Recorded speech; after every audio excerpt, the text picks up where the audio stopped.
Vamos então dar sequência à parte 2 de uma petição mínima de mandado de segurança. Muito prazer para você que está me assistindo, apesar de ser a parte 2. Meu nome é Luiz Alberto, professor de Direito Constitucional e Direitos Humanos. Vamos então construir essa parte importante, essa parte inicial, preâmbulo. Vamos lá. Como ficaria um preâmbulo numa ação de mandado de segurança?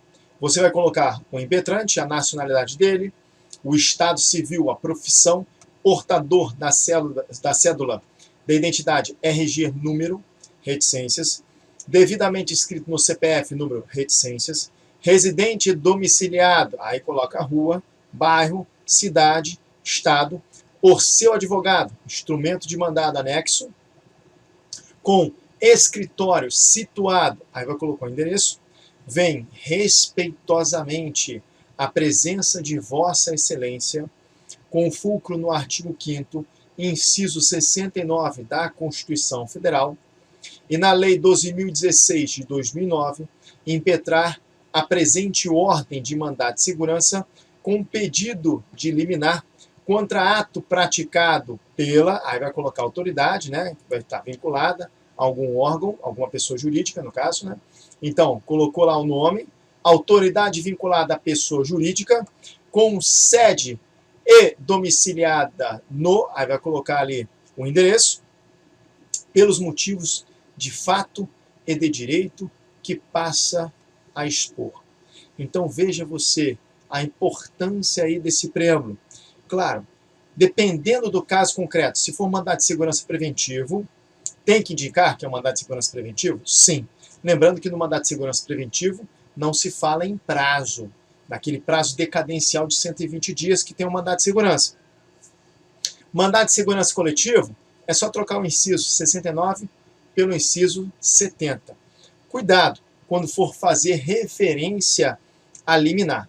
A própria Lei 12.016 de 2009, ela estabelece algumas vedações de liminar em mandado de segurança, como, por exemplo, compensação de créditos tributários, entrega de mercadorias e bens provenientes do exterior, reclassificação ou equiparação de servidor público, não se fala em liminar. E acho que o último é a concessão de aumento de vantagem, de pagamento de qualquer natureza, alguma coisa nesse sentido. Eu coloquei no nosso material, vamos lá?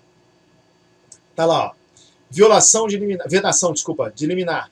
Compensação, não pode ter liminar em IMS, mandado de segurança. Compensação de créditos tributários, entrega de mercadorias e bens provenientes do exterior, reclassificação ou equiparação de servidores públicos, concessão de aumento ou extensão de vantagens ou pagamento de qualquer natureza. Então veja você, essas observações, elas são relevantes justamente porque aqui é a estrutura, é o esqueleto do mandado de segurança. Mas dependendo do caso, você vai ter que implementar algumas regras específicas. Cuidado com o liminar, hein? Existem vedações em relação a liminar.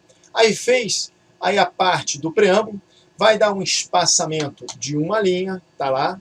Geralmente alguns doutrinadores determinam 2 linhas, isso não faz diferença.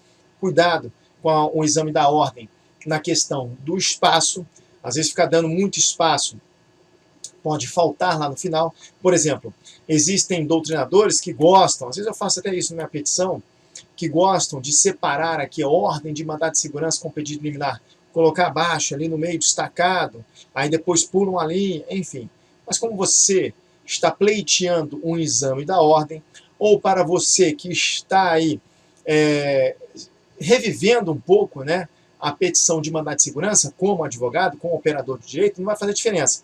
Mas quem está fazendo o exame da ordem, cuidado com isso aqui, tá ok? Com essa estrutura aí de ficar separando. Então vimos a parte aí da vedação da liminar. Aí eu falei do espaçamento de uma linha. Você pode citar a tempestividade. Então vamos a um 5º item. Tempestividade, ou seja, demonstrar que o mandado de segurança ele está sendo impetrado no prazo decadencial de 120 dias.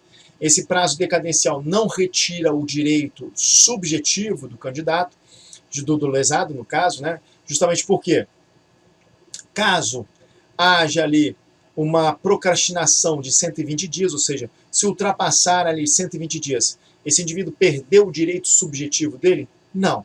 Ele perdeu o meio, ou melhor dizendo, a ferramenta, mandado de segurança para pleitear esse direito subjetivo. Ah, não deu? Não tem problema. Ele pode angariar esse direito por outros meios processuais que não vem ao caso aqui comentar. Só quero destacar aí um reforço que não existe prazo no mandado de segurança preventivo. Vamos aí a alguns exemplos de tempestividade, então? Então eu trouxe aqui, ó, exemplo de tempestividade 1 do prazo. Então vamos lá.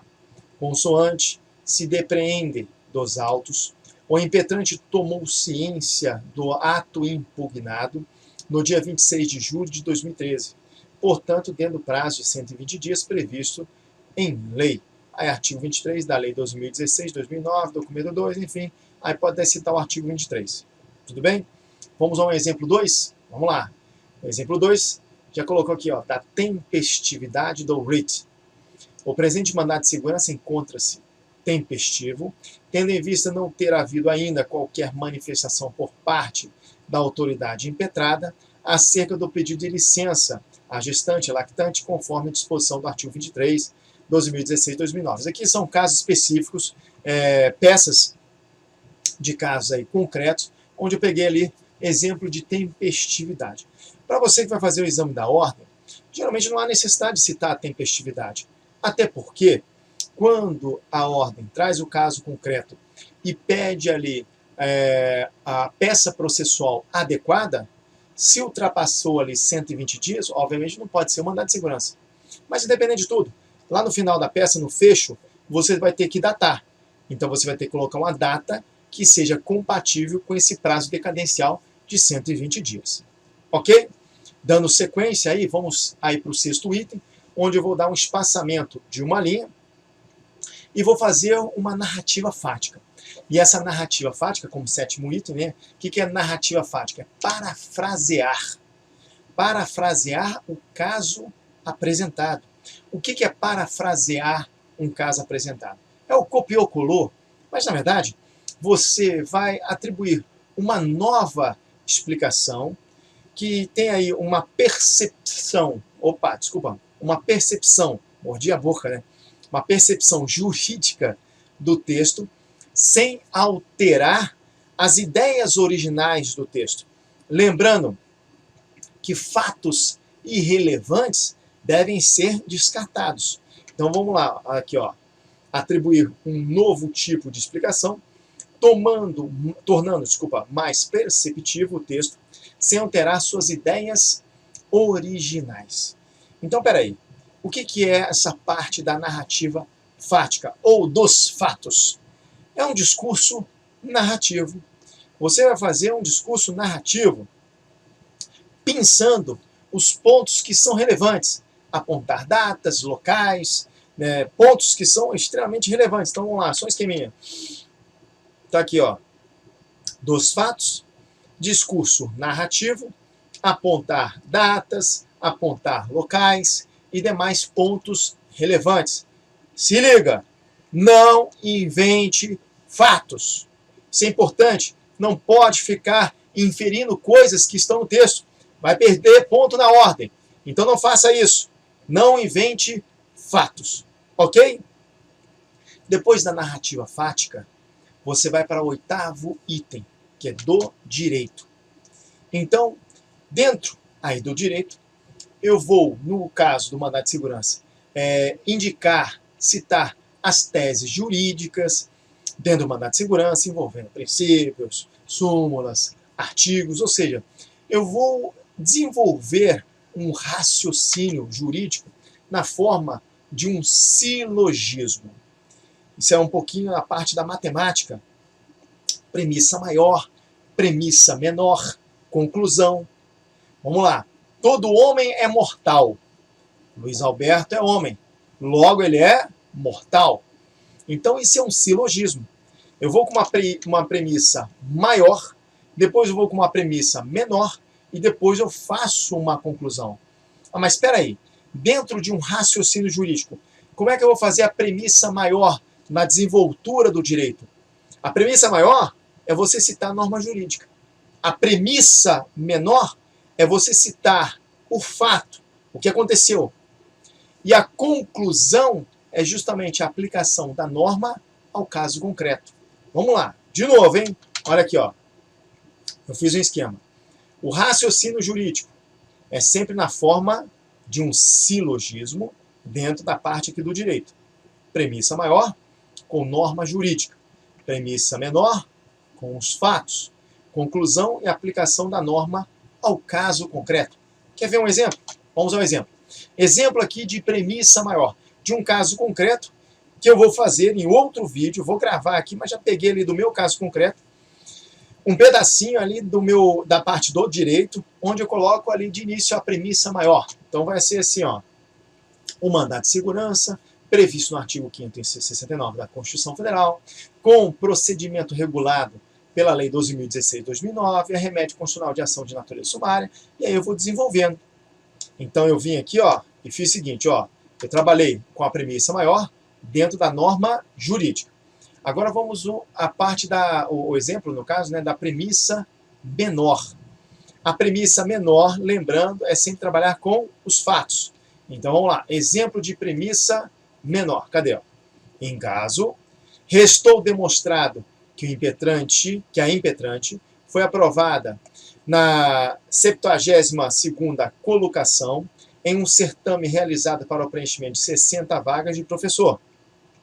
Da mesma forma, então, estou falando só do caso concreto? Sim. Agora eu vou concluir. O que é concluir? De novo, ó, a conclusão é a aplicação da norma ao caso concreto. Mostrar a violação do direito líquido e certo. Então, conclusão. Dessa forma, resta evidente o direito líquido e certo da impetrante em ver-se nomeada para o cargo em que é aprovada, na medida em que existem as vagas. Entendeu essa parte aí do direito? Então, do direito, você vai trabalhar com silogismo. Premissa maior, premissa menor e a conclusão. A premissa maior, de novo, é a norma jurídica, a premissa menor, os fatos, a conclusão, a aplicação da norma ao caso concreto. Espero que traga aí uma certa clareza solar dentro aí desse esquema do silogismo. Fez o espaçamento de uma linha? Ok. E agora, qual é o 10º item? O 10º item é o pedido de liminar em mandado de segurança. Vamos então ao pedido de liminar em mandado de segurança. Comprovar o fumus boni iuris e o periculo in mora, a fumaça do bom direito e o perigo da demora, que pode causar o perigo da demora. Vamos aí ao exemplo de liminar. Na verdade, eu trouxe exemplos. Primeira hipótese de exemplo da liminar. Trouxe aqui, ó. O pedido de liminar no presente mandado de segurança é medida de justiça, uma vez que presente os seus requisitos autorizadores. E aí eu vou colocar o fumus boni iuris. E a partir do momento que eu coloco fumus boni iuris, eu vou demonstrar que a violação do direito líquido e certo tem plausibilidade jurídica. Então está aqui, fumus boni iuris. Periculo in mora, perigo da demora. Demonstrar que o risco na demora do provimento jurisdicional, apenas ao final do julgamento, importará na continuidade da violação ao direito líquido e certo do impetrante. Tudo certo? Um outro exemplo de liminar. Vamos aí a outro exemplo de liminar. Segunda hipótese. Conforme o artigo 7º, inciso 3º, da Lei 12.016, de 2009, ao despachar a inicial, o juiz ordenará que se suspenda o ato que se deu motivo ao pedido, quando houver fundamento relevante e do ato impugnado puder resultar a ineficácia da medida, caso seja finalmente deferida. Diante do exposto, vê-se que o fundamento da presente impetração é relevante e que encontra amparo no texto da Constituição e na jurisprudência consolidada do STF, sinal de bom direito. Então aqui a gente vai trabalhando com um caso concreto, não acabou, essa liminar ela é um pouquinho mais extensa, confesso que eu não gosto de fazer dessa forma. No seu material você tem aí de igual modo a risco de demora, da prestação jurisdicional, E aí vai falando, vai tacando ali os pontos dentro do fumus boni iuris e do periculum in mora. Acabou ali o pedido de liminar? Espaçamento de uma linha. Fez o espaçamento de uma linha? Aí vem o 12º item, do pedido. Tudo bem? E quando vem o pedido, qual é a característica do pedido? É fazer uma indicação individual, ou seja, aconselho a trabalhar com o pedido de uma forma setorizada, uma indicação individual de cada pedido. Vou te dar um exemplo. Pedidos em mandado de segurança. Vamos lá, um exemplo. Exemplo de pedido em mandado de segurança. Vamos lá. Ante o exposto, requer a vossa excelência que se digne. Então, o mais importante é sempre notificar a autoridade coatora do conteúdo da petição inicial. Olha, veja lá, eu estou colocando o pedido, mas não existe uma ordem sequencial correta. Cada um pode colocar dentro da estrutura do pedido, de forma setorizada, o que quer. Não existe uma ordem. Eu gosto de sempre notificar a autoridade coatora do conteúdo da presente petição inicial. Então vamos lá? Tá aí, ó. Que seja notificada a autoridade coatora do conteúdo da presente petição inicial. Outro ponto importante. Tem que ser dada a ciência do feito ao órgão de representação judicial da pessoa jurídica interessada. Sempre se faz isso. Dá ciência ao órgão de representação judicial da pessoa jurídica interessada. Tudo bem? Então tá aí, ó. A letra B. Próximo item que tem que ter. Tem que ser ouvido, tem que determinar que seja ouvido o representante do Ministério Público. Então vamos lá. Tem que determinar que seja ouvido o representante do Ministério Público. E outra parte do pedido é sempre reiterar o pedido de liminar. Então vai reiterar o pedido de liminar. Isso aqui é só um exemplo, um esboço do que seria um pedido. Claro, tudo depende aí do caso concreto que esteja trabalhando. Mas aí fez o pedido, espaçamento, uma linha, vamos lá. Fez o espaçamento de uma linha, vai determinar no 14º item o valor da causa, bem simples, dá-se o valor da causa, e aí coloca ali o valor da causa, faz aí um espaçamento de uma linha, 15º item, espaçamento de uma linha, e aí vem para a parte final, que é a parte autenticativa. Então, parte autenticativa, 16º item, aqui errei, né? 16º item. Vamos fazer o fecho. No fecho, termos em que pede deferimento, no local, data, embaixo OAB, e aí você, advogado, desculpa, depois OAB, número, vamos lá, como é que é a estrutura? Termos em que pede deferimento, local, dia, mês, ano, local e a data, tá ok? Advogado, reticências, OAB, número, reticências. Então tá aí. Essa é a estrutura mínima, de uma petição mínima de mandado de segurança. Você quer ver um caso concreto de mandado de segurança? Vou produzir um caso concreto, montando ali a própria petição de mandado de segurança, num próximo vídeo. Espero que tenha gostado, espero que tenha te ajudado. Muito obrigado, fique com Deus e um forte abraço.